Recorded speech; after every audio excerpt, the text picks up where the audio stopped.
इस साल भूटान में बहुत ही बड़ा वहाँ पर एक पूजा का आयोजन हो रहा है और ख़ास करके वहाँ के जो चौथे राजा हैं हिज मैजेस्टी जिग्मे सिंगे वांगचुक, उनका जन्मदिन है 11 तारीख को। और उसके साथ ही साथ भूटान के जो परम पवन गुरु जी हैं जे खिम्पो हिज हॉलिनेस, वो काफ़ी सारे अपने जो भिक्षुनी होते हैं उनको गिलोंगमा कहते हैं, उसके वाउस देते हैं। उसके अलावा काल चक्र का भी वहाँ पर अभिषेक देंगे। तो उसी को लेकर हम बुद्ध के जो भगवान बुद्ध के जो अवशेष हैं, रेलिक्स हैं, उनको लेकर हम भूटान जा रहे हैं। ठीक। कुछ नाम शामिल हो सकते हैं? इंडिया से जो डेलीगेशन जा रहा है उसमें कितने लोग? जी, भूटान में जो वहाँ पर अभी सुनने को आया 30-40 हज़ार के हिसाब से थिम्पू का जो उनका कैपिटल है, राजधानी, वहाँ पर एक बहुत बड़ा ग्राउंड है चंगलिमिथंग, तो वहाँ पर इसका ये आयोजन हो रहा है। जी ठीक है। कुछ हिस्टोरिक महत्व अगर आप बताना चाहें, बहुत ज़रूरी, क्योंकि बुद्धा को न सिर्फ भारत में बल्कि विश्व में माना जाता है, कई फॉलोअर्स हैं उनके। बुद्ध की बात करेंगे तो फिर सब जानते हैं उनका संदेश जो है वो शांति का है और उनका जो उपदेश था वो न केवल 2500 साल पहले वैलिड था लेकिन आज भी है। तो हम बुद्ध का जो उपदेश है उसको एक उजाले की तरह मानते हैं। जितना अंधेरा ज़्यादा होता है उतना एक उजाले को आप ज़्यादा देखने को मिलता है। तो आजकल जैसे समय खराब होते जा रहा है तो लोगों को बुद्ध का जो संदेश था उसका महत्व ज़्यादा लोगों को पता चल रहा है। So basically this year there is a very big gathering happening in Bhutan in the capital Thimphu, and it is coinciding with the birthday of the fourth king of Bhutan, His Majesty Jigme Singye Wangchuk. I think it's on the 11th.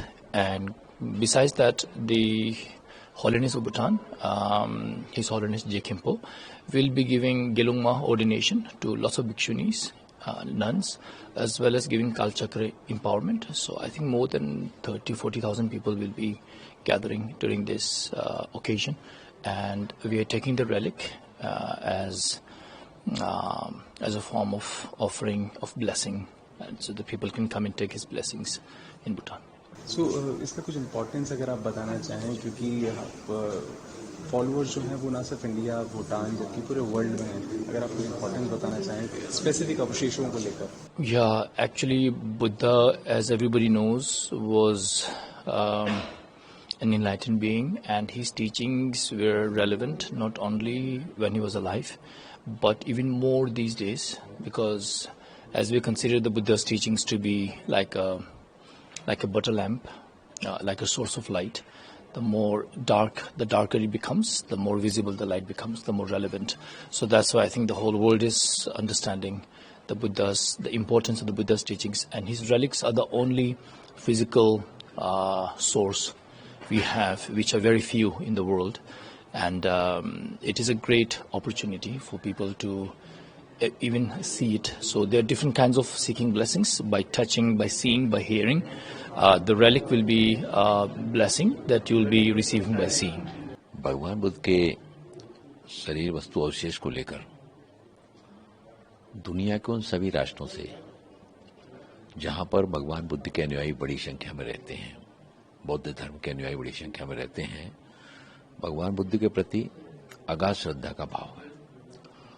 और जब भी दुनिया के उन देशों से भारत से अनुरोध किया जाता है कि भगवान बुद्ध के शरीर वस्तु अवशेषों को वहां पर दर्शन के लिए, पूजन के लिए भेजा जाए, तो भारत सरकार ने भी बड़ी सहृदयता से आह्वान पर न केवल वहां पर भेजा जाता है, इस यात्रा से उन देशों के साथ में भगवान बुद्ध के संदेश को लेकर एक तरह से हम लोग जाते हैं। शांति, प्रेम, दया, अहिंसा का जो मार्ग भगवान बुद्ध ने दिखाया था, ये ऐसा मार्ग था जो दुनिया को आपस में तो जोड़ने का काम करता ही है। ये जो हम लेकर हम लोग जाते हैं इस यात्रा के माध्यम से, तो वहां पर आध्यात्मिक, धार्मिक, सांस्कृतिक सभी तरह की गतिविधियों के माध्यम से जब हम जुड़ते हैं, केवल विचारों का आदान प्रदान नहीं होता है या भगवान बुद्ध के संदेशों का ही आदान प्रदान नहीं होता है, इस परंपरा को जीवंतता के साथ में अनवरत रूप से बनाए रखने का प्रेरणा भी उनको तो मिलती है, हमको भी अच्छा लगता है। हमके लिए बड़ा गर्व का गौरव का अनुभव होता है कि भगवान बुद्ध ने भारतवर्ष की इस धरा में जन्म लिया था और यहाँ से सारी दुनिया को शांति, प्रेम, दया, अहिंसा का मार्ग दिखलाया था। आज यह यात्रा भूटान के लिए जा रही है।